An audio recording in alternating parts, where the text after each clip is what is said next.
अस्सलामुअलैकुम viewers and welcome.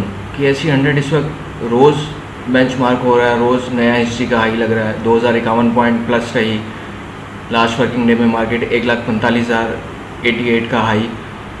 और ये एक टाइम आएगा कि ये सिनेरियो ख़त्म हो जाएगा और फिर ये माजी बईद की बात हो जाएगी कि जी नया हाई लग रहा है, नया हाई लग रहा है।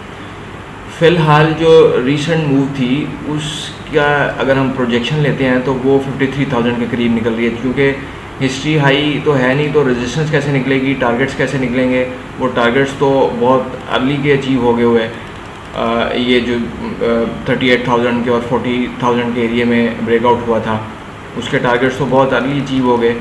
फिर इस तरह से प्रोजेक्शंस आ जाती हैं। ये जो मैंने ड्रा भी की है प्रोजेक्शन, ये 53,000 का एरिया, और पहले यहाँ पे मार्केट अभी भी मार्केट ने यहाँ पे कुछ अर्सा स्टे किया है, लेकिन उस स्टे के बाद फिर जो है वो एक नया मार्च जो है रिज्यूम कर लिया, क्योंकि ट्रेंड की में जो है वो सेक्टर शिफ्टिंग हो रही है।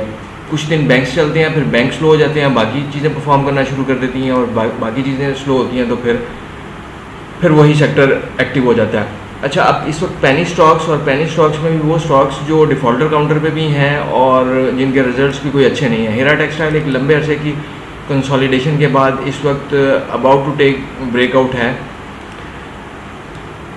ये 2019 के हाईज़ हैं जिनको मार्केट ने रजिस्ट किया, और एक दफ़ा फिर मार्केट 5 रुपये, 5.5 रुपये के एरिए में उसी यानी 5 साल की कंसोलिडेशन के बाद इस वक्त मार्केट जो है वो ब्रेकआउट लेना चाह रही है। एक तो ये ब्रेकआउट इसका 4 रुपये के एरिए में था और वहाँ पे मार्केट ने बहुत स्टे किया। उसके बाद अब रिज़ल्ट भी कोई इतना अच्छा नहीं आया, लेकिन फिर भी इसमें हैवी वॉल्यूम्स के साथ, और ये इसके लॉन्ग टर्म टारगेट्स में 8 रुपये, 17 रुपये और 23 रुपये का एरिया जो है ये रेजिस्टेंस के तौर पे और लॉन्ग टर्म टारगेट्स के तौर पे काम कर सकते हैं। सपोर्ट इसमें 4 पे रहेगी। ये बाय सेल कॉज नहीं है, जस्ट बेसिकली टेक्निकल बेसिस पे इंटरप्रिटेशंस हैं, और रिकॉर्डिंग इसलिए हो रही है ताकि ये मुस्तकबिल में रेफरेंस के तौर पे रहे कि जी किस तरह से जो है वो चीज़ें काम करती हैं। अच्छा, एमटेक्स को देखते हैं। ये भी डिफ़ॉल्टर काउंटर पे कंपनी थी। ये बहुत अर्सा जो है वो सस्पेंड भी रही इसकी ट्रेडिंग, तो इसमें भी ये ब्रेकआउट और पोस्ट ब्रेकआउट एरिया, पहला ब्रेकआउट तो इसका 2 रुपये 50 पैसे 60 पैसे के एरिया में था। उसके बाद फिर ये 3 रुपये के एरिया में, और ये एरिया जो ब्रेकआउट का था, ब्रेकआउट के बाद मार्केट जो है वो फिर साइडवेज में भी चली जाती है बाजू का, और अब दोबारा ये अपने अपवर्ड मार्च को रिज्यूम करते हुए टारगेट 4.5 रुपये, 6.5 रुपये और 12 रुपये के एरियाज बन सकते हैं। 3 रुपये इसमें सपोर्ट रहेगी। और इसके अलावा हम GSPM को देखते हैं, तो इसमें ये भी डिफ़ॉल्टर काउंटर पे थी, बहुत अर्सा इसकी ट्रेडिंग सस्पेंड रही।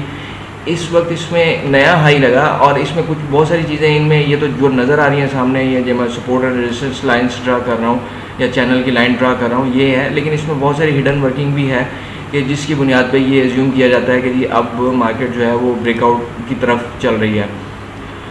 और इसके टारगेट्स में 5 रुपये और 7 रुपये और 9 रुपये जैसे एरिया जो हैं वो रेजिस्टेंस के तौर पे एक्ट कर सकते हैं।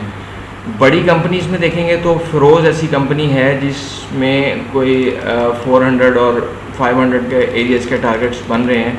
इसने भी कल एक नया हाई लगाया, ट्रेडिंग रेंज का ब्रेकआउट है, और लेकिन क्लोजिंग भी उसके ऊपर ही आई है, लेकिन अपर शेडो ज़रा छोड़ दिया मार्केट ने, तो ये आने वाले दिनों में कुछ बेटर परफॉर्म कर सकती है। एग्जाम्पल से ऐसे समझें कि जितना मार्केट टाइम किल करती है, ये एरिया था ग्रेज में। देखेंगे ये जून के स्टार्ट में ब्रेकआउट हुआ था मार्केट में, और जुलाई के एंड तक मार्केट जो है उधर ही रही है। अब इसमें एक्वायर करने की न्यूज़ है, तो वो फिर मार्केट ने फिर टाइम नहीं दिया और नॉन स्टॉप परफॉर्म करी है मार्केट। तो व्यूअर्स, ये बाय सेल कॉज नहीं है, टेक्निकल बेसिस पे इंटरप्रिटेशन है, और जो भी ट्रेड लें उसका देखें कि पोर्टफोलियो में कितना हिस्सा होना चाहिए। अंधाधुंध जो है किसी भी स्क्रिप्ट में ख़रीदारी कर लेना और बाद में फिर प्रॉब्लम में आना, ये कोई मुनासिब बात नहीं है। और अपने पोर्टफोलियो को देखेंगे कैसे मैनेज करना, ये सीखने की चीज़ें हैं, तो सीखने की तरफ आएँ ताकि जब मार्केट बियर ट्रेंड में आए तो भी परफॉर्म करते रहें आप। Thank you very much.